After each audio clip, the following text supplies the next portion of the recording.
अस्सलाम वालेकुम नाज़रीन, लाखों करोड़ों दुरूद सलाम सरवरे कायनात वजह कायनात शाफिए उम्मत हजरत मोहम्मद मुस्तफ़ा सल्लल्लाहु अलैहि वसल्लम और आपकी आल पर भेजने के बाद मैं अल्लाह ताला से दुआ करता हूँ कि अल्लाह आपको और मुझे और पूरी उम्मत मुसलमान को हर तरह की जिस्मानी रूहानी और ईमानी बीमारियों से शफाए कामिला आजिला और मुस्तमरा अता फरमाए और मुझे और आपको और हम सब के अहल अयाल को हर तरह की बला व आफात से महफूज रखे। नाज़रीन, अक्सर दोस्त ये शिकायत करते हैं कि उनके पेशाब करते वक्त छोटा पेशाब करते वक्त पेशाब की नाली में जलन होती है और पेशाब रोक रोक कर आता है। तो मेरी ये आज की वीडियो उन दोस्तों के लिए है।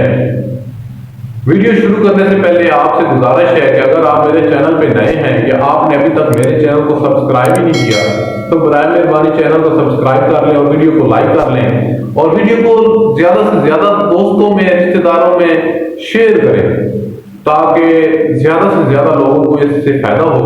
और अगर किसी एक भी इंसान को इससे फायदा होता है तो मेरा और आपका मकसद कामयाब हो जाएगा, पूरा हो जाएगा। नाज़रीन, अगर आपको या आपके किसी दोस्त को पेशाब करते वक्त पेशाब की नाली में जलन महसूस होती है या पेशाब रोक रोक कर आता है तो उसके लिए मैं आपको चंद नुस्खे बताने जा रहा हूं जिनके ऊपर अमल करने से इंशाल्लाह ये मसला ठीक हो जाएगा और पेशाब की जलन और रुकावट जाती रहेगी। सबसे पहले जो चीज है वो है तिलों के लड्डू। नाज़रीन, तिलों के लड्डू जो है ना वो बनाकर इस्तेमाल करें आप। ये पेशाब की जलन में बहुत ही मुफीद चीज है, लेकिन उसमें जो चीज नोट करने वाली याद रखने वाली है वो ये है कि जो तिल आप इस्तेमाल कर रहे हैं वो मशीनी और कारखानों में पॉलिश शुदा ना हो।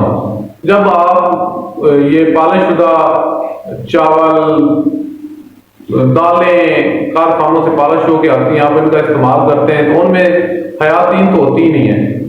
तो जनाब, आपने ये चीज लाजमी याद रखनी है कि जो आप लड्डुओं में तेल इस्तेमाल कर रहे हैं वो पॉलिश शुदा ना हो बल्कि सादा तेल हो।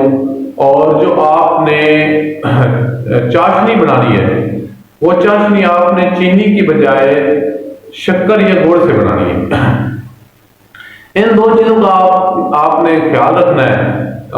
तो ये इंशाल्लाह आपके पेशाब की जलन के लिए निहायत मुफीद लड्डू होंगे। और जो दूसरी चीज मैं बताने जा रहा हूं वो है गर्म दूध में आपने गुड़ या शक्कर डालकर और उसमें 1 चम्मच आपने खालिस देसी घी की डालकर उसको मिक्स करके आपने पी लेना है। तो ये भी पेशाब की जलन और रुकावट के लिए निहायत ही मुफीद नुस्खा है। और जो मैं तीसरा नुस्खा बताने जा रहा हूँ वो भी सिंपल सा और सादा सा नुस्खा है। मेरा कोई भी नुस्खा साइड इफेक्ट वाला नहीं है, कोई भी नुस्खा जो है वो नुकसानदेह नहीं है, बेज़रर नुस्खे हैं, ये सिर्फ फायदा ही फायदा है। आपने ये बिला झिझक इस्तेमाल करने हैं। जो नुस्खा मैं अगला बताने जा रहा हूँ वो भी सिंपल सा है, सादा सा है और बेज़रर और साइड इफेक्ट के बगैर है। आपने करना क्या है कि मीठे सोडे का जो खाने वाला सोडा है उसका 1 चम्मच सॉरी 1 ग्राम, सिर्फ चम्मच नहीं 1 ग्राम मीठा सोडा आपने गर्म दूध में शामिल करके उसका इस्तेमाल करना है। ये भी पेशाब की जलन के लिए बहुत ही मुफीद चीज है। और आखिरी और बहुत ही नायाब नुस्खा जो मैं आपको बताने जा रहा हूँ वो है जौ शरीफ को आपने पानी में डालकर उबाल लेना है।